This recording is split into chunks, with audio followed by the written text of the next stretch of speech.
All right. What's going on, family and bypassers? Hallelujah. Okay, now I want to teach y'all real quick on how to take courage with meaning what you say and meaning what you do. If you don't mean what you say or what you do, people are not going to take you serious. Period. Now, once again, with Grey Rock, the Grey Rock method, for those who don't know that's watching right now, the Grey Rock method is cutting people off who causes discord in your life. I don't care if they're co-workers. I don't care if they're neighbors. I don't care if it's the UPS man that come on the regular. If these people who causes disruption in your life and it makes you uncomfortable and weary and disconnected with life itself, and you just get this vibe every time you see them, you just don't want to have no connection with them. You don't want them near you. It's okay today, because if that's the case, we could just leave the earth. And of course, it's not meant for us to leave the earth right now. So on how to deal with evildoers, and I see you got unbelievers out there who may not be much of a problem. Just because they don't believe in God don't mean that they could be a-holes all the time or evildoers. There is a difference. God is going to have mercy on the unbelievers, but he's not going to have mercy on the wicked. The wicked are people who are viciously, purposely doing others wrong. They know what they're doing and they don't care. The unbelievers are just ignorant right now. They just confused on what they should do and who they should live by. That's all. It is a difference. And I'm not saying all unbelievers are safe. Come on. But overall, speaking of the wicked, these are people who you are not supposed to have no dealings with. That's what God said. Had no dealings with such people. They causes your spirit to be grieved. These are wicked beings. Now, I want to teach y'all on how to stand firm with your boundaries. These people are so evil that when you do this, they get more vicious. They get more madder because they don't understand how to accept rejection. They don't understand how to respect your wishes for not wanting to deal with them no more. These are people who don't want to accept people's boundaries. Why? Because evildoers are miserable. They are miserable. So, letting you know this, people. Once you I'm cutting them off. I'm cutting her off. I don't want to have nothing to do with them. You need to mean that, because if you don't, then you're going to make things worse for yourself. We don't care anymore about how they feel about us. Now, the strength come in is when you say something and you do something, you got to mean it. When you cut somebody off, that means that you have no dealings with them other than what you need to have dealings with, and that's just work related, or you picking up your son from your baby mama, or you picking up your daughter from your baby daddy, and that's it. Nothing else more than that. Nothing else other than cordial conversation at work. And to be honest with you, when it's just strictly work related, the conversation shouldn't be no more than like maybe less than a minute, because you're just talking about what needs to be done or maybe what could be done, and that's brief. We're not trying to sit up here and talk 10 or 20 minutes about something of the job, because unless it's a meeting. Now, come on now, you got to be discerned on how to talk with people that you've cut off. You got to be careful of their sneaky tactics, which is called booby traps. So, when you cut evildoers off and they act where they want to provoke you, and they say things and they laugh and they hick and they snicker and they slamming things down. They rolling their ass. They purposely try to get in your way. They want to sniff you. Remember sniffing? Now, with that video, I think I'm along on that one, but that's okay, because in the future, some of y'all may experience that, and you're going to be like, dang, that's what KK talking about. Huh? Ali, like, they look at me, they watching me, they with that. Now, 20 years later, I see exactly what Ali was talking about. Now, for those who may develop with their spiritual growth, y'all gonna say the same thing 10 or 20 years later. I don't know. I'm just saying. Y'all gonna be like, that's what KK talking about. They sniffing. These wolves are sniffing. See, it depends on the level of your spirituality. It depends on your level with God. That's all. It's okay today. And I thank y'all for commenting, and some of y'all was like, and then some of y'all was probably like, let me just butt up and let her know that I know what she talking about. It's all good. That's why I love y'all, man. Okay, now, on a serious note, when y'all cut people off, you have to let them know that you are serious by not showing reaction to their dumb tactics. And this pisses them off even more, because you are serious and they are clowns. I don't care how old they are. And that's the sadder part about it, when these people are up in age acting like dodos. They act like kids. These are childlike minded people. Thank you for the comment. For those who say they're just immature. It's like a childlike mentality, and you're right. They are very immature. And that's why they can't accept that the maturity of another grown person who put boundaries at them. They don't know how to accept that. They don't know how to respect that. But just know this, people, when people do things after you put your wall up, you have to stand firm in faith and just ignore it. You gain more strength when you have silence. They hate your silence. Your silence says a lot of things, y'all. Your silence moves. I'm trying to tell you. And let me tell you something else about your silence against, when you put your wall up against evildoers like them. Believe it or not, you've also gained power.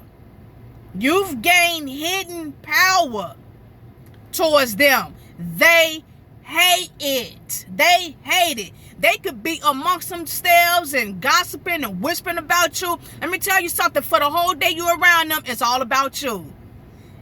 Most of them can't even stay focused on their work. They worrying about you. They thinking about you. They watching you. You got power. You are on their mind. And to be honest with you, for the most part, you're probably still on their mind even when they go home.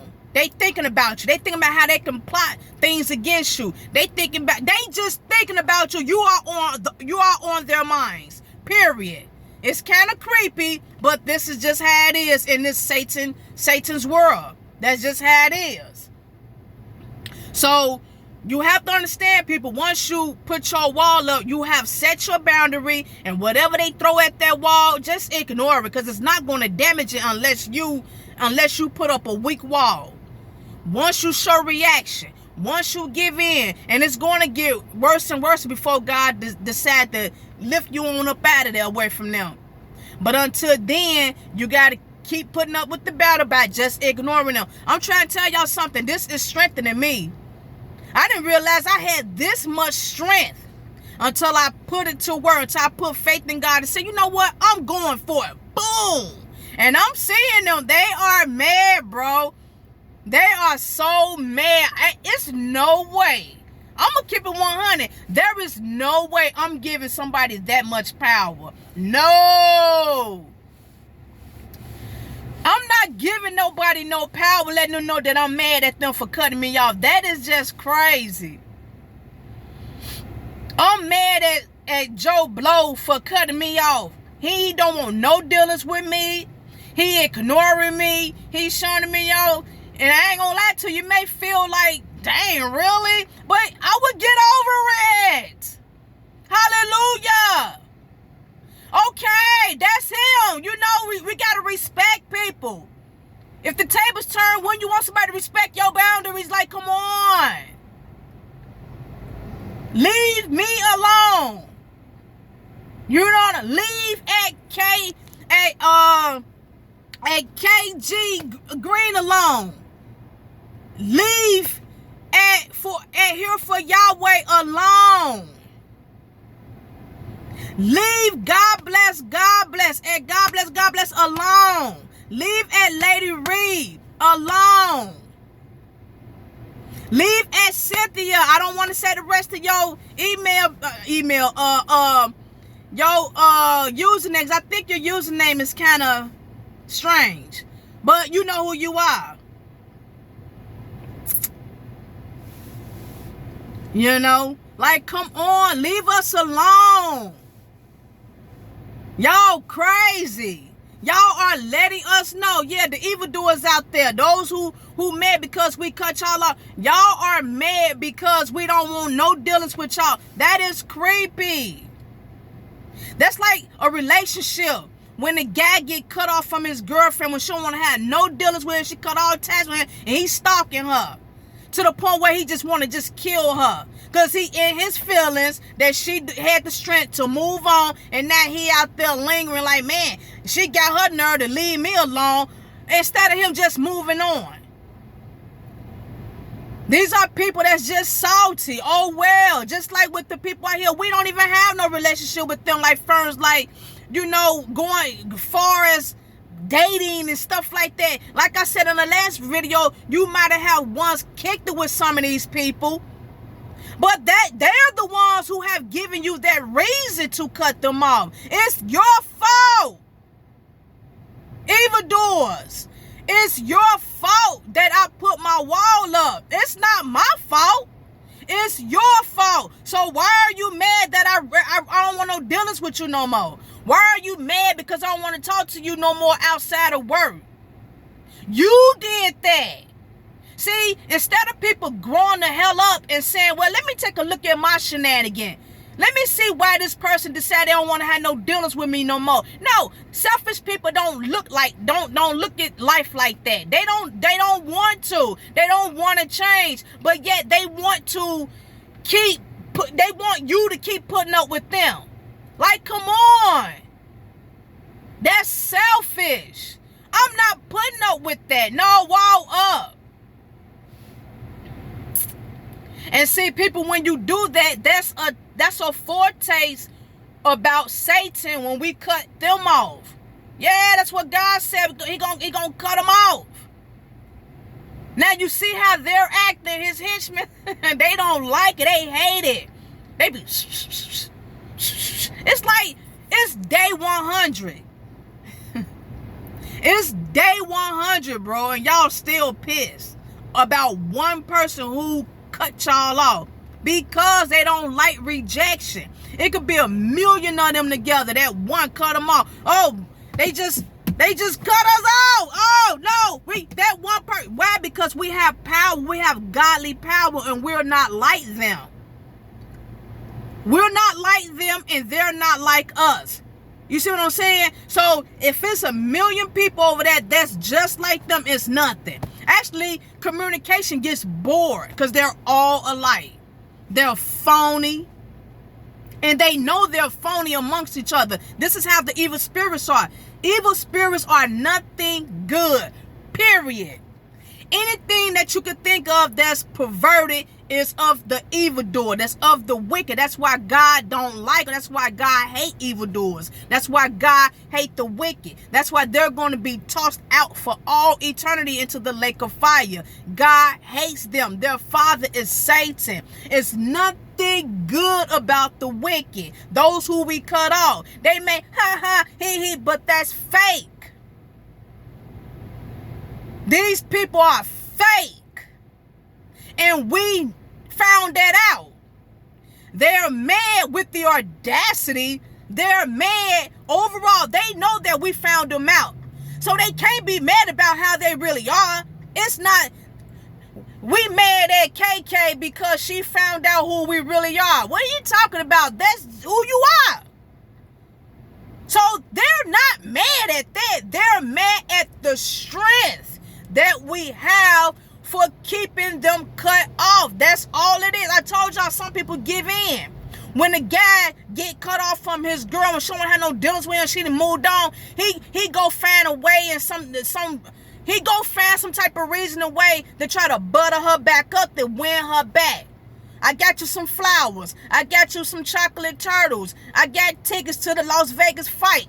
Let's go. Let's kick it. And she like, not at all. We done that a million times. I know what you're doing. You're booby trapping me. I'm good. You can keep your tickets, your flowers, your candy. Give it to them. Give it to her. I don't want it. And now he like, oh snap. She done gained strength and courage because she see me for who I am and she tired of me. Oh, I got to do something about that shit right there. Now he done ran out of all options on how to play with her. It ain't so much he trying to win her to love her. He want to win her back to continue to play with her life, her feelings, her emotions, because he's a miserable dumb bat and don't nobody want him. If he go and find somebody on GP, you know what I'm saying, he ain't going to really want them because they just as stupid as him.